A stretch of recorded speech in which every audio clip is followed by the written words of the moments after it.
Alhamdulillahi haqqa hamdi, alhamdulillahi hamdan katsiran tayyiban mubarakan fi nahmaduhu wa nasta'inuhu wa nastaghfiruhu wa nastahdihi wa natubu ilaih wa la na'budu illa iyyahu wa natawakkalu alaih. Allahumma fasalli wa sallim wa barik ala sayyidina wa habibina wa syafi'ina wa maulana Muhammad wa ala alihi wa ala ashabihi wa dzurriyyatihi wa man sara ala nahjihi wa sanna bisunnatihi wa ihtada bihadihi ila yaumi liqa'i rabbih. Amma ba'd.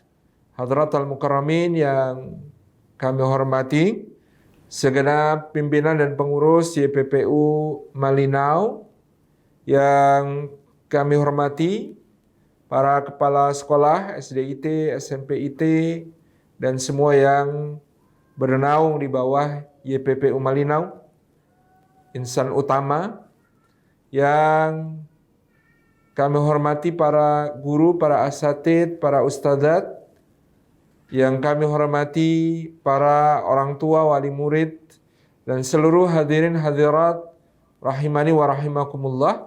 Puji syukur kehadirat Allah Subhanahu wa taala atas limpahan karunia-Nya. Kita dihimpun pada kesempatan sore hari ini dalam majelis ilmu. Meskipun hanya secara daring, secara online, insyaallah tidak mengurangi semua keutamaan bermajelis ilmu yang bisa kita raih dari sisi Allah Subhanahu wa taala. Semoga setiap langkah yang kita tempuh pada hari ini menjadi pemudah jalan kita semua menuju ke surga, dan semoga duduk kita semua termasuk taman di antara taman-taman surga, tempat Allah mencurahkan rahmat-Nya, menaungkan sayap-sayap malaikatnya, menurunkan sakinah ke dalam hati kita, dan menyebut-nyebut nama kita semua dengan bangga pada makhluk-makhluk mulia yang ada di sisinya. Hadirin dan hadirat yang dimuliakan oleh Allah Subhanahu wa taala, pada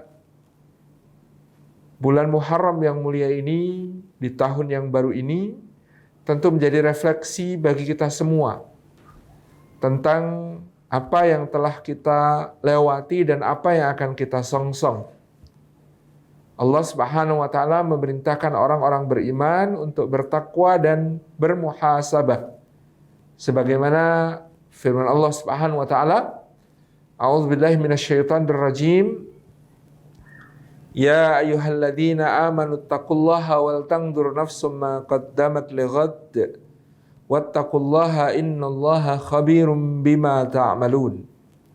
Sadaqallahul azim. Wahai orang-orang yang beriman, bertakwalah kepada Allah, dan hendaklah setiap diri, setiap pribadi memperhatikan, melihat apa yang sudah dia persiapkan untuk hari esok. Dan bertakwalah kepada Allah, sesungguhnya Allah Maha mengetahui apa-apa yang kalian kerjakan. Ayat ini memberikan perintah kepada kita, orang-orang beriman, untuk bertakwa, untuk menjalankan segala perintah Allah dan menjauhi segala larangannya, untuk senantiasa berhati-hati dalam berbagai macam ujian kehidupan, supaya kita selamat sampai di akhirat, untuk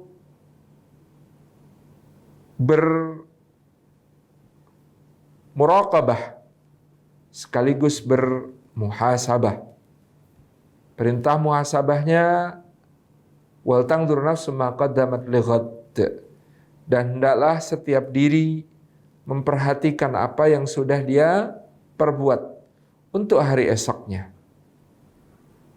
Hari esok yang sangat dekat, esok hari, lusa hari, masa depan kehidupan di dunia.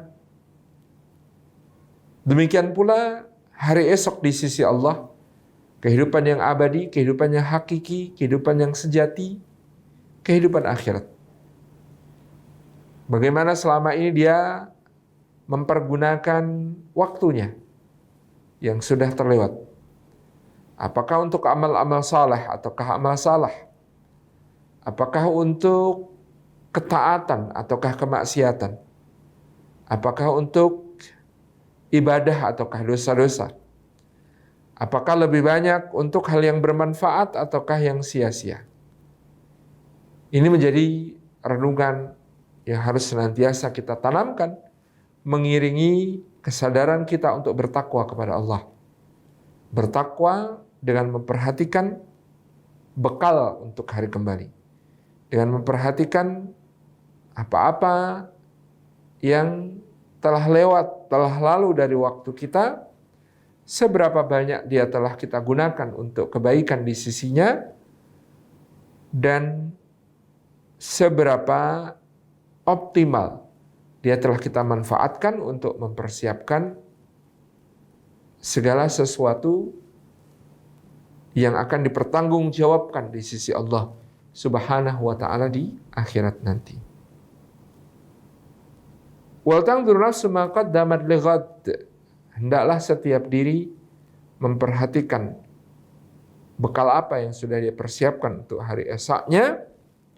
Wattaqullaha, dan bertakwalah kepada Allah. Di sini ada penekanan, perintah untuk bertakwa lagi, dan diiringi dengan perintah sekaligus pemberian arahan kepada kita untuk menjadi orang yang senantiasa bermuraqabah, merasa diawasi oleh Allah Subhanahu wa taala dengan kalamnya innallaha khabirum bima ta'malun. Sesungguhnya Allah Maha mengetahui terhadap segala sesuatu yang kalian kerjakan. Tentu muhasabah maupun muraqabah adalah amal mengiringi takwa yang harus senantiasa kita lakukan di setiap waktu, di setiap kesempatan, di segala keadaan. Akan tetapi momentum-momentum pergantian waktu sebagaimana awal tahun di bulan Muharram yang sedang kita masuki ini tentu menjadi tempat yang semakin memiliki kesan untuk bermuhasabah sekaligus bermuraqabah, yang dua hal ini menjadi penopang dari ketakwaan kita kepada Allah Subhanahu wa ta'ala. Terlebih juga di bulan Muharram ini menjadi satu renungan bagi kita semuanya. Kalender yang kita gunakan dimulai perhitungannya dari waktu hijrahnya Rasulullah Sallallahu Alaihi Wasallam. Tentu waktu hijrah ini menurut jumhur ulama ahli sirah tidak terjadi di bulan Muharram, akan tetapi terjadi pada bulan Rabiul Awal. Tetapi karena perhitungan awal dari tahun yang kita gunakan, almanak yang kita pakai sebagai umat Islam, dimulai dari hijrah Rasulullah SAW, tidak ada salahnya pada bulan Muharram di awal tahun juga menjadi renungan bagi kita semuanya untuk melakukan hijrah, menjadi pribadi yang lebih baik daripada sebelumnya. Jadi pada saat Sayyidina Umar bin Khattab radhiyallahu anhu hendak menetapkan almanak yang dipergunakan oleh kaum mukminin dalam kepemimpinannya, beliau mengundang para ahli syura, majelis syura beliau yang terdiri dari para ahlul badr, yang terdiri dari para as-sabiqun al-awwalun, yang terdiri dari para alim dan faqihnya sahabat radhiyallahu anhum ajma'in, pada saat itu membahas manakah yang akan dijadikan acuan untuk memulai kalender Islam. Ada sahabat yang mengusulkan bagaimana jika kita mulai dari tahun lahirnya Rasulullah Sallallahu Alaihi Wasallam sebagai tahun pertama.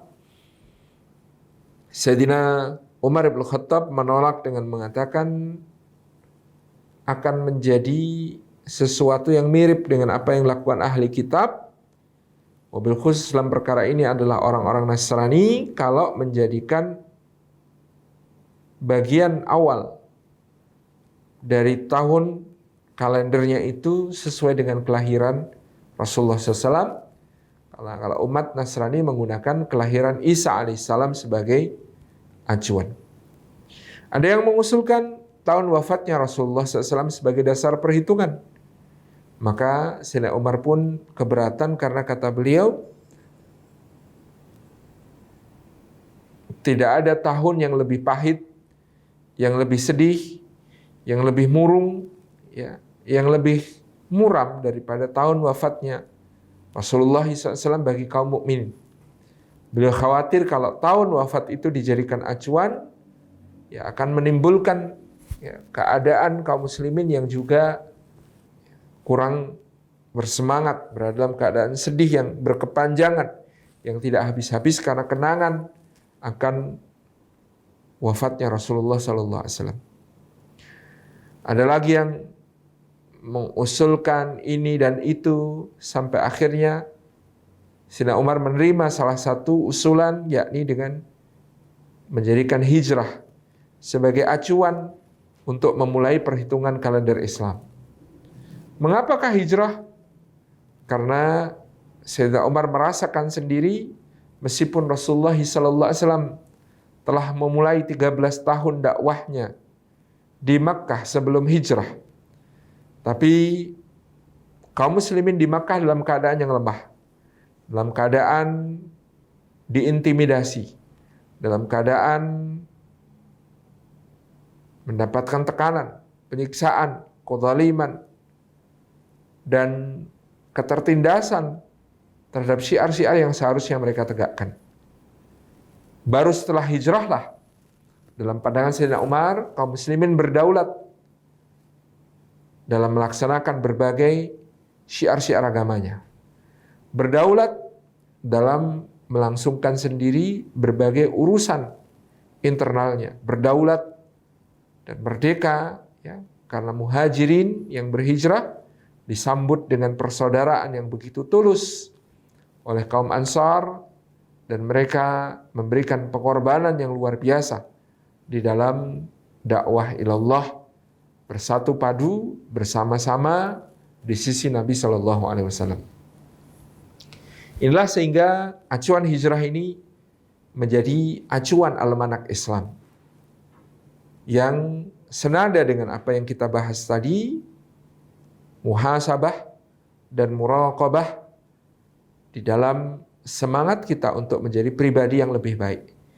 Pribadi yang senantiasa berupaya bukan untuk menjadi lebih baik daripada orang lain, tetapi menjadi lebih baik daripada dirinya sendiri yang hari ini. Hari esok harus lebih baik daripada hari ini, dan hari ini memang harus lebih baik daripada hari kemarin. Kata hijrah, Bapak dan Ibu yang dirahmati oleh Allah Subhanahu wa taala, dapat kita lacak dalam asalnya dari kata hajara yahjuru hajran. Kemudian hajara yuhajiru hijratan. Kata hajara yahjuru hajran artinya meninggalkan, menghindari, memalingkan diri dari sesuatu yang kemudian bisa ditakuti, dikhawatiri, dibenci, atau tidak disukai. Allah Subhanahu wa taala berfirman kepada Rasul-Nya sallallahu alaihi wasallam, "Wahjurhum hajran jamila."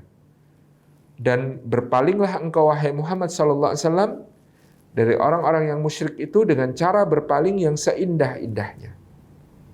Tidak terlibat dengan apa-apa yang mereka lakukan, keburukan-keburukan yang ada pada mereka, tapi dengan cara yang elegan, dengan cara yang cantik, dengan cara yang indah. Nah, orang Arab kemudian menambahkan huruf alif, mazid huruf alif dalam kata hajara yuhajiru hijratan, yang kemudian artinya meninggalkan sesuatu menuju kepada sesuatu yang lain. Ada tujuan. Kalau hajara yahjuru hajran sekedar meninggalkannya, maka hajara yuhajiru hijratan ada arah yang jelas yang dituju seseorang dari apa yang dia tinggalkan sebelumnya untuk menuju kepada hal-hal yang lebih baik, lebih mulia, lebih indah, lebih bagus. Sebagaimana hijrah yang dilakukan oleh para sahabat radhiyallahu anhum ajma'in adalah meninggalkan segala sesuatu yang menghalangi mereka dari menegakkan syiar-syiar Allah, menegakkan din yang dia yakini dan imani, menuju kepada segala sesuatu yang memperkuat, yang mendukung, yang kondusif bagi apa-apa yang diyakini dan dia amalkan sebagai syiar-syiar ibadah, syiar-syiar agamanya. Pada saat Rasulullah SAW dan para sahabat berada di kota Makkah, hijrah meniscayakan kepada mereka untuk hijrah secara makaniyah sekaligus maknawiyah. Secara makaniyah meninggalkan tempat di mana mereka ditindas, di mana mereka disakiti, di mana mereka dalam keadaan tidak bisa menegakkan syiar-syiar agamanya, menuju ke tempat lain, baik itu yang dilakukan oleh para sahabat generasi awal berupa hijrah ke Habasyah, kemudian di waktu berikutnya perintah hijrah paripurna diturunkan oleh Allah Subhanahu wa taala menuju ke Yathrib atau ke Al-Madinatul Munawwarah. Hijrah makaniyah, meninggalkan tempat yang tidak kondusif bagi iman mereka, menuju ke tempat lain yang luas, yang menjanjikan masa depan yang gemilang bagi pribadi maupun keimanannya kepada Allah Subhanahu wa taala. Tapi yang asasi adalah hijrah maknawiyahnya. Bagaimana secara ruhani dia meninggalkan segala sesuatu yang membelenggu imannya, yang mempersulit keyakinannya kepada Allah, menuju kepada hal yang bisa mendukung keimanan dan amal salehnya kepada Allah Subhanahu wa taala. Nabi SAW di waktu yang kemudian memberikan kepada kita gambaran tentang hijrah dari sebuah kisah yang terjadi pada masa Bani Israel, di mana ada seseorang yang melakukan begitu banyak dosa. Dan di antara dosanya adalah membunuh 99 nyawa manusia. Sampai dia dilanda oleh cekaman kegelisahan, kekhawatiran, ketakutan. Yang pada masa itu lalu dia mendatangi seorang ahli ibadah, abid. Dan kepada ahli ibadah dia mengadukan kegelisahan hatinya karena dosa-dosa yang menghantuinya. Dan bertanya, apakah saya akan diterima taubat saya, diampuni oleh Allah, sementara saya sudah membunuh 99 nyawa. Yang ditanya memang ahli ibadah, tetapi dia bukanlah ahli ilmu. Dia seorang ahli ibadah yang sangat menjaga diri, sampai-sampai jangankan membunuh orang, membunuh semut saja tidak tega. Sehingga ketika ditanya hal yang sedemikian, dia menjawab bahwa bagaimana mungkin dosa itu akan diampuni. Jangankan membunuh manusia, membunuh binatang saja, dosanya begitu besar di sisi Allah. Maka orang ini pun dikalahkan oleh syaitannya lagi. Dia marah, lalu dia mencabut pedangnya dan membunuh ahli ibadah itu, sehingga genaplah hak korbannya menjadi 100 orang. Dia pun pergi, tapi kegelisahannya tak pernah mati. Gundahnya terus menghantui, sehingga dia akhirnya datang kepada seorang alim, seorang ahli ilmu. Datang kepada alim itu dan kemudian dia berkata, kalau aku membunuh 100 nyawa, apakah aku masih mungkin diampuni oleh Allah?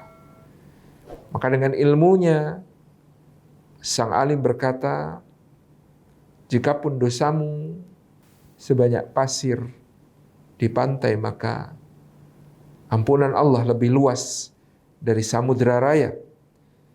Jikapun dosamu menjulang seperti gunung-gunung, maka ampunan Allah lebih luas daripada langit yang membentang.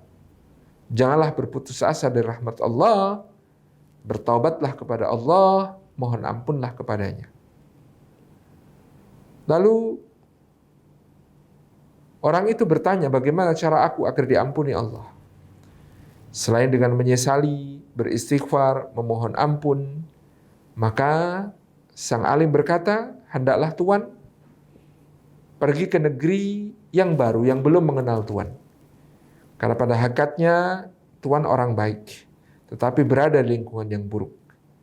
Di negeri ini Tuhan telah dikenal sebagai seorang yang jahat, maka orang-orang akan memandang dan memperlakukan Tuhan sebagai orang jahat, meskipun Tuhan sudah berubah menjadi orang baik. Maka pergilah ke negeri yang baru, di mana di negeri itu tidak ada yang mengenali Tuhan, dan Tuhan bisa memulai sebuah hidup baru dengan prasangka baik semua orang, dan Tuhan pun menjadi orang yang baik di tengah mereka. Berangkatlah orang itu, namun qadarallah wa masya'a fa'al. Di tengah perjalanan orang itu menemui ajalnya. Dia mati, dia wafat. Turunlah dua malaikat, malaikat rahmat dan malaikat azab.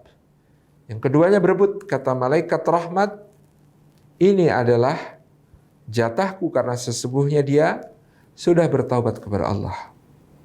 Malaikat azab berkata, tidak bisa. Dosa-dosanya selama hidup begitu banyaknya. Sementara dalam perjalanan taubatnya dia belum sampai ke tujuan, belum sempurna dia bertaubat. Maka kedua malaikat pun menghadap kepada Allah Subhanahu wa taala, sedangkan Allah adalah zat yang maha tahu.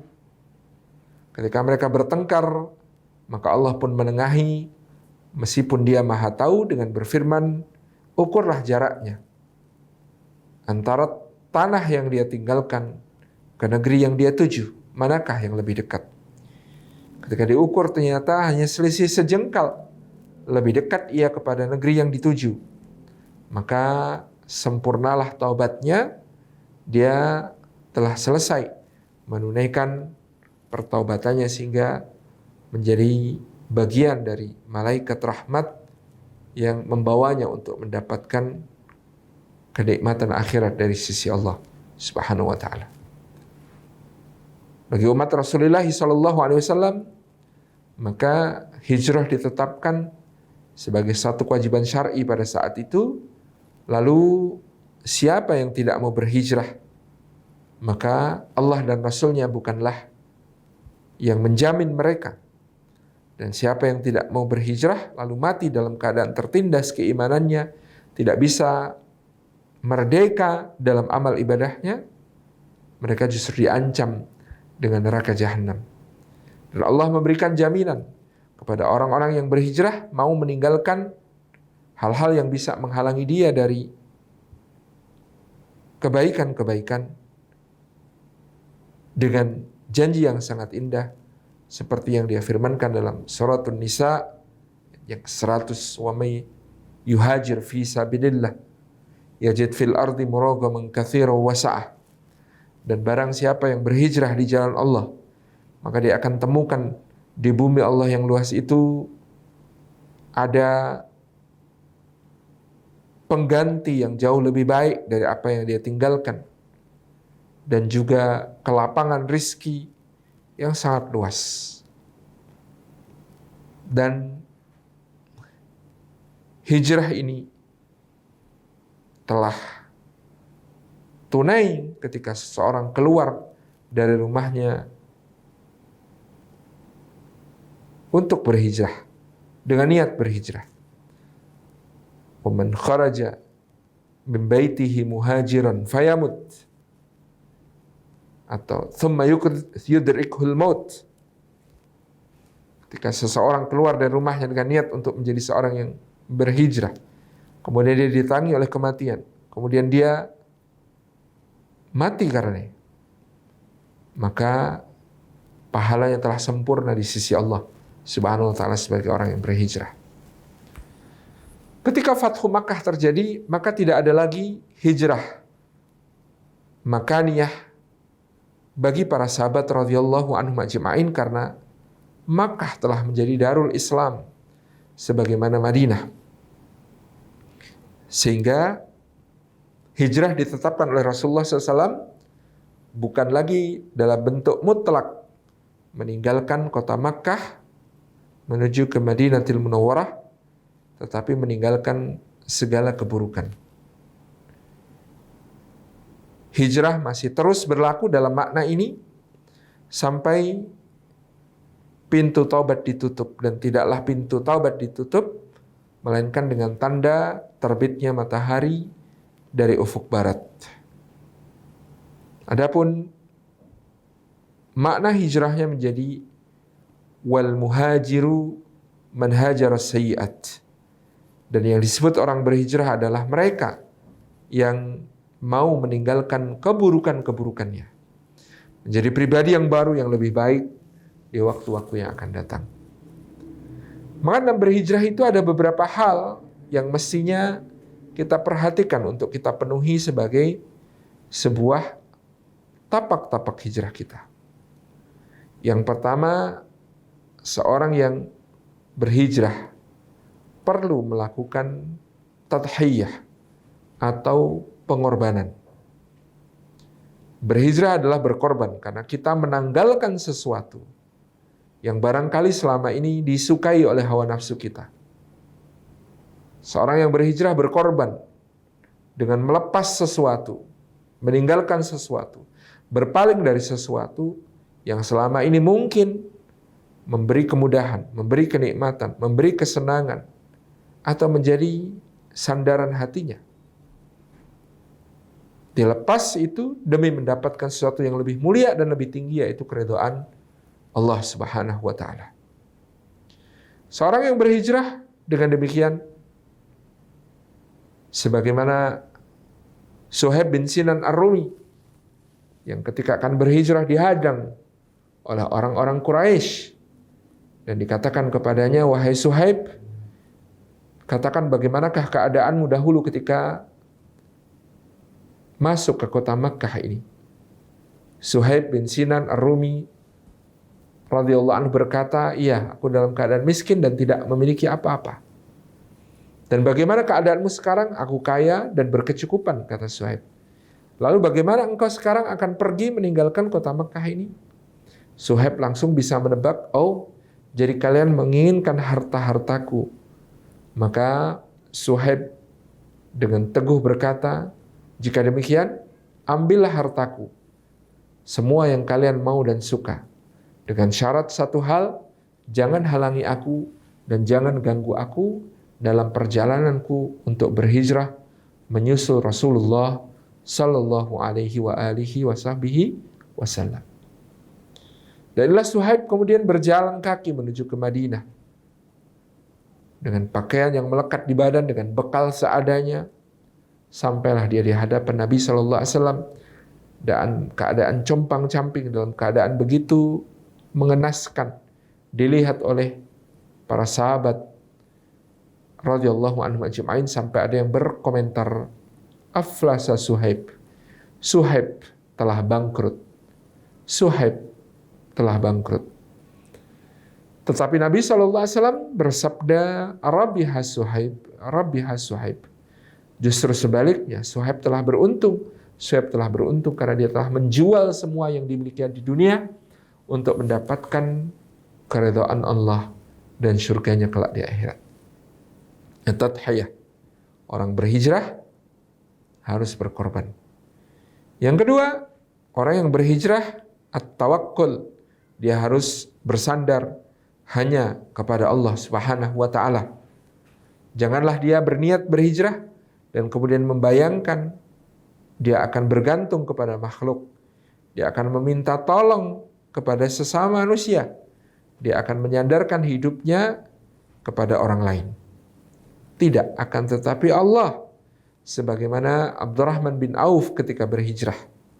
Maka Rasulullah SAW pun mempersaudarakan Abdurrahman dengan seorang yang juga kaya dari penduduk Madinah. Namanya Sa'ad bin Rabi' radhiyallahu anhu. Yang Sa'ad bin Rabi' langsung ketika telah dipersaudarakan dengan Abdurrahman bin Auf, menawarkan kepadanya, wahai saudaraku, sesungguhnya aku memiliki 2 buah rumah yang sama lapang dan nyamannya. Coba kamu lihat mana yang engkau pilih, ambillah untukmu. Dan aku juga memiliki 2 buah kebun yang luas, yang ranum menjelang panen kesemuanya. Coba kamu tinjau mana yang kau suka, ambillah untukmu. Dan aku juga bahkan, kata Sa'ad bin Rabi', memiliki 2 orang istri. Seandainya engkau mau menikah dengan wanita Ansar, akan menjadi kesulitan tersendiri bagimu, maka silakan. Jika engkau berkenan, mana yang engkau pilih di antara keduanya, akan aku ceraikan dan kemudian aku nikahkan dengan dirimu. Apa yang diungkapkan oleh Sa'ad bin Rabi' menunjukkan ketulusan persaudaraan yang luar biasa, pengorbanan dan pemberiannya yang luar biasa pada saudaranya Muhajirin. Tapi inilah jawaban Muhajirin sejati. Inilah jawaban seorang yang memiliki izzah dan iffah, seorang yang zuhud dan wara, seorang yang dalam hijrahnya dia betul-betul ingin bersandar kepada Allah, bukan kepada bantuan makhluk. Abdurrahman bin Auf berkata, tidak wahai saudaraku, cukup sudah segala sesuatu yang telah engkau lakukan kepadaku, sebuah kebaikan bagiku, maka tunjukkan saja kepadaku di manakah jalan menuju ke pasar orang-orang Madinah. Dia memilih untuk memulai dari nol, bukan mengandalkan apa yang diberikan oleh saudaranya dalam iman. Dia memilih untuk berjuang dan bersandar hanya kepada Allah, tidak kepada pemberian makhluk. Dan inilah jiwa juangnya yang kemudian terbukti. Tawakul itu membangkitkan jiwa juang dalam kehidupan seorang hamba. Bayangkan kalau kita ikut lomba lari, ada lomba lari tingkat RW, ada lomba tingkat kabupaten, ada lomba PON nasional sampai olimpiade. Jika diberi kesempatan untuk sama-sama ikut, di manakah kita akan berupaya untuk berlari yang paling cepat secepat-cepatnya? Jawabnya adalah saat olimpiade. Karena pertaruhannya yang paling besar. Karena kesempatan untuk mendapatkan prestasi yang paling tinggi. Tetapi semua lari itu akan kalah kecepatannya dan kemampuannya dengan seseorang yang sedang dikejar oleh anjing-anjing galak. Karena pertaruhannya lebih besar lagi, yaitu hidup atau mati, nyawanya sendiri. Sehingga dengan itu dia bisa menyeberangi parit yang lebar dan dalam, bisa meloncati pagar yang tinggi, bisa melompati batu yang besar, dan seterusnya. Ini yang kemudian akan dia temukan karena dia telah memacu dirinya untuk yang terbaik dengan bertawakal kepada Allah. Seperti kisah Abdurrahman bin Auf, bukan kepada pemberian-pemberian saudaranya dia berharap, tetapi dari Allah Subhanahu wa ta'ala, dari kerja kerasnya, dari berjuangnya dia, karena termotivasi oleh keadaan yang sempit dan menghimpit. Tawakul. Yang ketiga, ta'allum. Seorang yang berhijrah adalah seorang yang tidak henti belajar, bersemangat belajar, ingin meraih ilmu sebanyak-banyaknya untuk diamalkan. Bagaimana Sayyidina Umar bin Khattab ketika tiba di Madinah, dipersaudarakan dengan seorang sahabat Ansar bernama Mu'ad bin Jabal radhiyallahu anhu, maka di hari itu mereka langsung mengikat janji. Kata Sayyidina Umar, wahai Mu'ad, jika aku sedang bekerja, tolonglah engkau hadir di majelis Rasulullah, catatlah ilmunya, nanti aku pinjam catatanmu. Demikian pula jika engkau sedang bekerja, maka aku yang akan ada di sisi Rasulullah mencatat ilmu dari beliau. Kelak jika engkau pulang dari pekerjaanmu, engkau bisa meminjam catatanku untuk kau pelajari, untuk kau baca.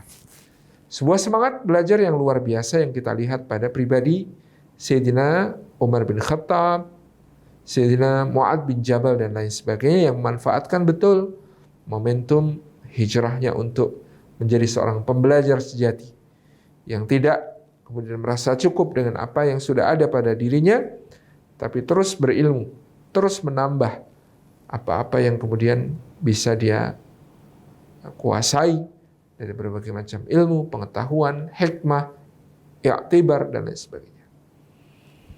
Jangan berhenti belajar, demikian. Yang keempat, orang yang berhijrah hendaknya senantiasa tawadhu, tidak menyombongkan diri, tidak merasa bangga dengan keimanan yang ada pada dirinya, dengan meremehkan orang lain yang mungkin belum Allah karunia hidayah, yang mungkin belum berhijrah. Kita dilarang untuk membangga-banggakan dengan menepuk dada keimanan dan keislaman kita, apalagi amal-amal soleh kita. Kita dilarang untuk kemudian merasa bahwa itu jasa yang kita berikan untuk Islam. Tapi Allah justru menyebutkan, walakinnallaha habbaba ilaikumul iman wa zayyanahu fi qulubikum wa karraha ilaikumul kufra wal fusuqa wal isyan wa ja'alakum minar rasyidin. Tetapi Allah lah yang mengaruniakan keimanan itu dan menjadikan iman itu indah di dalam hatimu, membuat kamu cinta kepada keimanan, menjadikan iman itu indah dalam hatimu. Dan Allah telah yang membuat hatimu tidak suka, benci kepada kekufuran, kefasikan, dan kemaksiatan. Semua yang Allah anugerahkan kepada kita hendaklah disyukuri, tapi tidak disombongkan, termasuk hidayah yang menyapa. Jangan sampai kita hanya beralih dosa, bukan berhijrah. Dari dosa semula maksiat menjadi dosa yang berbentuk kesombongan. Dan kesombongan itu adalah batalul haqq wa ghamtun nas, menolak kebenaran dan meremehkan orang lain sesama kita. Ini prinsip yang penting dalam hijrah, untuk senantiasa tawadhu, merunduk, untuk senantiasa mampu menahan diri ya dari meremehkan orang lain. Dan kalau kita cerminkan ke dalam posisi kita, Bapak Ibu yang dirahmati Allah, sebagai guru, sebagai orang tua, sebagai pendidik anak-anak kita yang memiliki tanggung jawab yang begitu besar. Ya ayyuhalladzina amanu qu anfusakum wa ahlikum nara. Wahai orang-orang yang beriman, jagalah dirimu dan keluargamu dari api neraka. Ya, dalam perkara ini kemudian kita memahami tanggung jawab yang sangat besar yang diberikan oleh Allah kepada kita, apalagi orang tua yang kullu mauludin yuladu 'alal fitrah fa abawahu yuhawidanihi aw yunassiranihi aw yumajjisanihi. Setiap bayi yang lahir maka dia dilahirkan di atas fitrah, maka kedua orang tuanya yang akan dituntut oleh Allah kalau sampai menjadikannya sebagai Yahudi atau menjadikannya sebagai Nasrani atau menjadikannya sebagai Majusi. Tidak ada kata yusallimanihi, menjadikannya sebagai Islam, karena sesungguhnya al-fitrah adalah al-Islam, at-tauhid, as-siratal mustaqim, dan al-mu'ahadah. Jadi setiap anak dilahirkan di atas fitrah, makna fitrah Islam. Setiap anak dilahirkan di atas fitrah, makna fitrah tauhid. Setiap anak dilahirkan di atas fitrah, makna fitrah adalah jalan yang lurus. Dan setiap anak dilahirkan di atas fitrah, makna fitrah adalah al-mu'ahadah atau perjanjian kita di alam ruh dengan Allah Subhanahu wa taala ketika dia berfirman, alastu birabbikum, lalu kita berkata bala syahidana. Marilah kita menjadi orang tua yang menyadari tanggung jawab yang sangat berat ini, lalu bermuhasabah, bagaimanakah kita sebagai orang tua? Apakah sudah menjadi orang tua yang baik untuk anak-anak kita, bapak yang baik, ibu yang baik? Karena khairukum li ahli wa ana khairukum li ahli. Kata Nabi SAW, sungguhnya orang yang terbaik di antara kalian adalah ukurannya yang terbaik terhadap keluarganya, dan aku adalah yang terbaik kepada keluargaku. Neraca yang paling jelas tentang kebaikan seseorang adalah bagaimana dia memperlakukan keluarganya, bagaimana dia berada di tengah keluarganya, yang kelak keluarganya akan menjadi saksi yang utama bagi dia tentang bagaimana dia menjalani hari-harinya menjadi hamba Allah di tengah keluarganya. Menjadi seorang suami yang terbaik, istri yang terbaik, bapak yang terbaik, ibu yang terbaik, anak yang terbaik. Menjadi tugas yang tak henti-henti kita renungkan dalam muhasabah ini. Apakah kita mampu untuk berupaya menjadi orang tua terbaik yang bisa menjaga keluarganya dalam kebaikan. Maka penting untuk kita mulai hari ini berkomitmen menginventarisasi sikap-sikap baik dan sikap-sikap buruk kita sebagai orang tua. Dan punyailah komitmen untuk menghilangkan sifat-sifat buruk itu di tahun yang akan datang ini sebagai hijrah kita menjadi orang tua yang lebih baik. Kalau kita sebagai orang tua masih jauh dari takwa, kalau kita sebagai orang tua belum mampu mengucapkan perkataan yang lurus, maka ini menjadi saat bagi kita untuk mentransformasi diri, karena sesungguhnya yang terancam dari ketidaktakwaan kita, dan yang terancam dari ketidaklurusan lisan kita adalah generasi penerus kita. Seperti firman Allah Subhanahu wa taala dalam surah An-Nisa ayat yang ke-9.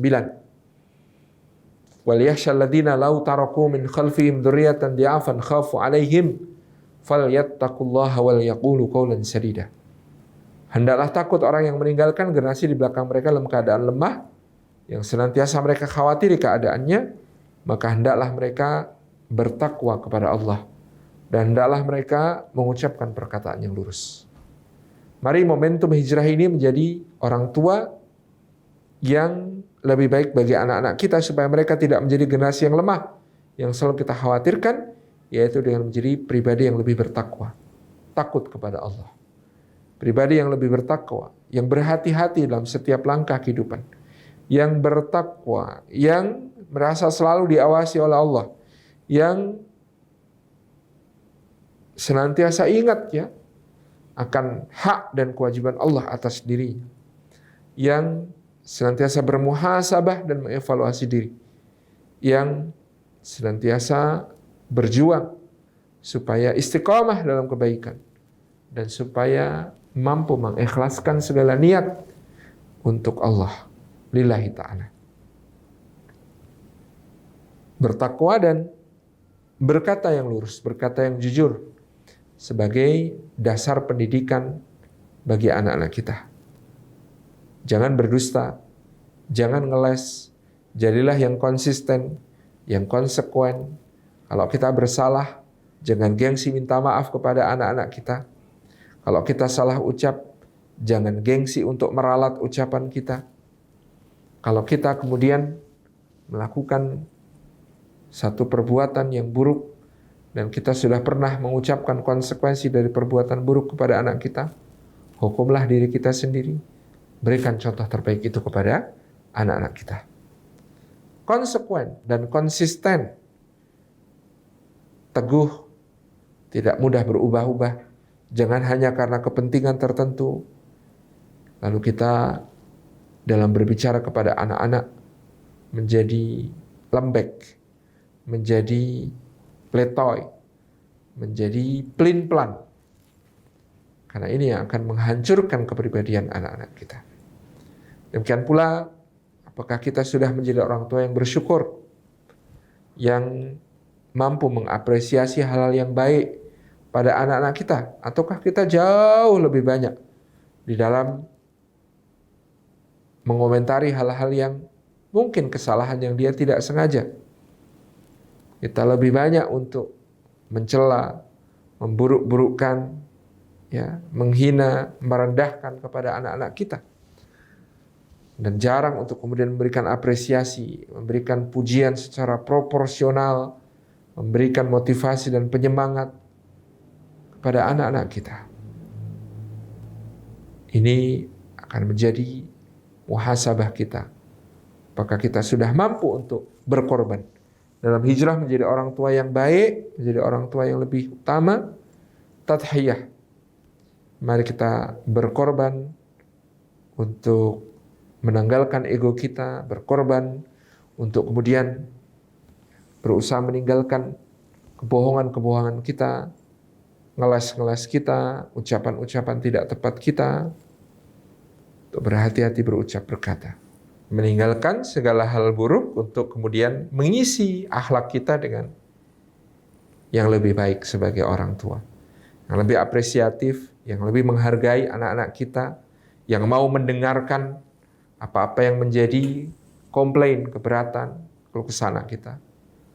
Lebih berkorban waktu untuk anak-anak kita di dalam mendengarkan mereka, membersamai mereka, tidak egois dengan gadget kita sendiri, tapi sigap ketika mereka memanggil, sigap ketika mereka membutuhkan kita. Ini menjadi momentum kita untuk hijrah itu. Dan senantiasa tentu kita bertawakal kepada Allah, memasrahkan urusan anak-anak kepada Allah, mohon pertolongan Allah, karena kita tidak bisa mengawasi mereka 24 jam. Tapi Allah bisa. Kita tidak bisa mendampingi mereka 24 jam, tapi Allah bisa. Dan seterusnya, untuk terus berilmu, menambah pemahaman kita tentang parenting, tentang bagaimana menjadi orang tua yang baik, ibu yang baik, bapak yang baik, bagaimana cara berkomunikasi yang baik dengan anak-anak kita, bagaimana cara mendisiplinkan anak-anak kita, bagaimana cara menanamkan adab-adab dan akhlak kepada anak kita, bagaimana cara memperkenalkan tauhidullah, bagaimana cara memperkenalkan muraqabatullah kepada anak-anak kita. Seperti tadi sudah dibacakan ayat tentang Luqman Al-Hakim yang mengajarkan kepada anaknya tauhid, ya bunayya la tusyrik billah. Mengajarkan kepada anaknya muraqabatullah, ya bunayya innaha in takum mithqala habbah. Yang mengajarkan ibadah kepada anak-anaknya, ya bunayya aqimis shalah. Yang mengajarkan akhlak kepada anak-anaknya, wala tusa'ir khaddaka linnasi wala tamshi fil ardi maraha. Yang mengajarkan adab kepada anak-anaknya, waqsid fi masyika waghdud min sautik, ila akhir ayat.